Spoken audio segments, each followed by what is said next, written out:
ทุกคนเคยลองใช้มือข้างที่บ่ถนัดบ่ทุกคนอย่างเช่นเราถนัดมือขวาแล้วใช้มือซ้ายแล้วรู้บ่ว่ามันมีประโยชน์หลายส่วนใดนะทุกคน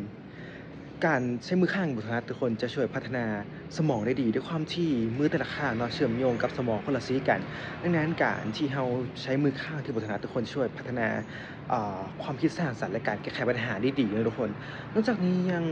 ช่วยให้เราสามารถใช้ชีวิตประจำวันได้ง่ายขึ้นอีกด้วยเนาะถ้าเราแบบอาจจะแบบมือขวาแขนหักขึ้นมาแขนข้างขวาแขนหักขึ้นมาเรายังสามารถใช้มือซ้ายในการเฮ็ดกิจกรรมต่างๆได้นะทุกคน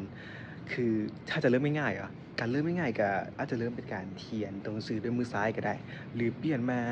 แปรงแค้วสมมุติเราแปรงแค้วด้วยมือขวาก็ลองมาแปรงแค้วด้วยมือซ้ายเบิ่งแล้วถ้าเราเคย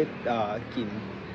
ข้าวด้วยการใช้บ้วงในเบื้องขวาก็ลองเปลี่ยนมาเป็นเบื้องซ้ายเบิ่งนะทุกคนจะช่วยให้เราฝึกอ่าสมองทั้งสองซีกให้ทำงานด้วยสมดุลกันหลายขึ้นนะทุกคนดังนั้นก็ลองไปเขียนปากกาด้วยเบอร์ที่บรรทัดเบอร์ทุกคนจะช่วยพัฒนาสมองได้ดีแน่นอนเจอกัน